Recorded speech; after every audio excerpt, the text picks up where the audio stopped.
Divine Intimacy number 120. The value of obedience. Presence of God. O Jesus, most obedient, make me understand the value of obedience. Meditation 1. St. John of the Cross has said, God wants from us the least degree of obedience and submission, rather than all the works we desire to offer him. SM 1:13. Why? Because obedience makes us surrender our own will to adhere to God's will as expressed in the orders of our superiors and the perfection of charity, as well as the essence of union with God, consists precisely in the complete conformity of our will with the divine will. Charity will be perfect in us when we govern ourselves in each action, not according to our personal desires and inclinations, but according to God's will, conforming our own to his. This is a state of union with God, for the soul that has attained complete conformity and likeness of will to the divine will is totally united to and transformed in God supernaturally. AS 2, 5,4. The will of God is expressed in his commandments, in the precepts of the church, in the duties of our state in life. Beyond all that, there is still a vast area for our free choice, where it is not always easy to know with certitude exactly what God wants of us. In the voice of obedience, however, the divine will takes on a clear, precise form. It comes to us openly manifest, and we no longer need to fear making a mistake. Indeed, as St. Paul says, there is no power but from God, Romans 13:1, so that by obeying our lawful superiors, we can be certain that we are obeying God.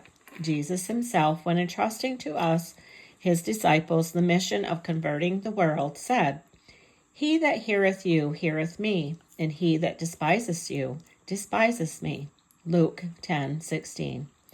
He teaches us here that ecclesiastical superiors represent him and speak to us in his name. Furthermore, St. Thomas points out that every lawful authority, even in the natural order, such as the civil and social spheres, when commanding within the just limits of its powers, manifests the divine will. In this very sense, the apostle does not hesitate to say, Servants, be obedient to them that are your lords, as to Christ, doing the will of God from the heart. Ephesians 6:5-6. Meditation 2. One of the greatest obstacles to full conformity of our will to God's is our attachment to our own desires and inclinations.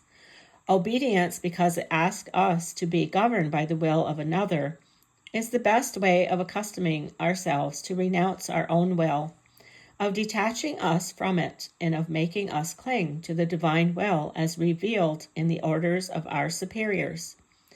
The stricter the form of obedience to which we submit, that is, the more it tends to govern not only some particular detail, but our whole life, the more intense will its practice be, and the more surely will it make us conform to the will of God.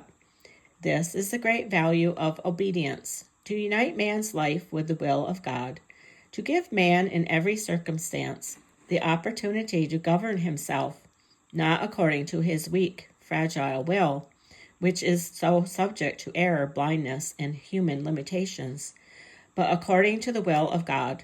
This divine will has such goodness, perfection, and holiness that it can never be mistaken, nor will what is evil.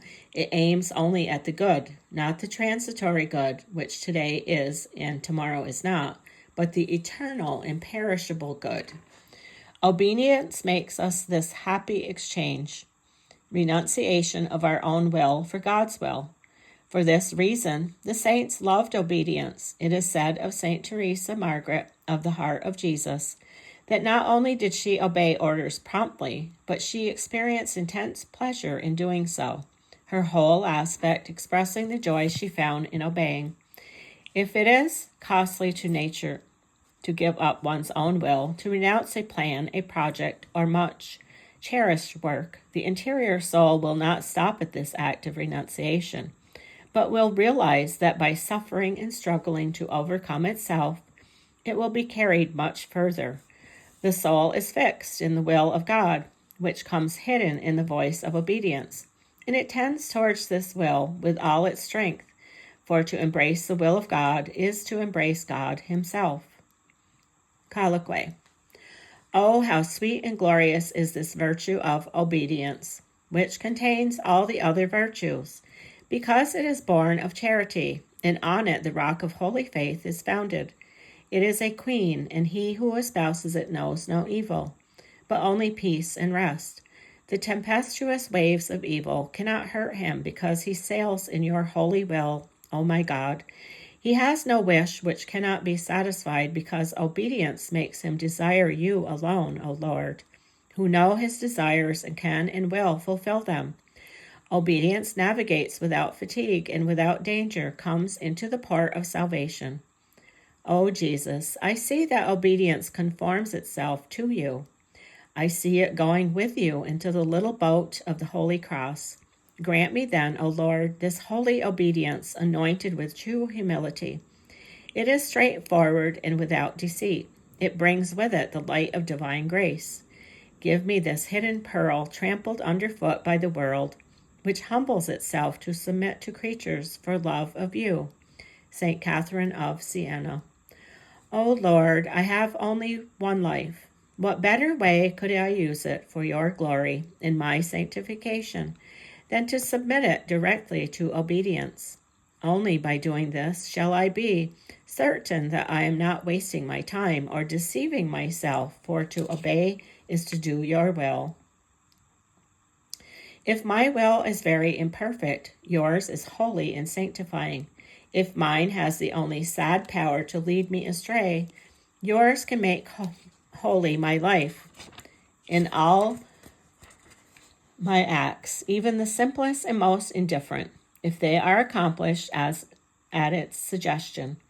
O Lord, the desire to live totally in your will urges me to obedience and compels me to love and embrace this virtue, in spite of my great attachment to my liberty and independence.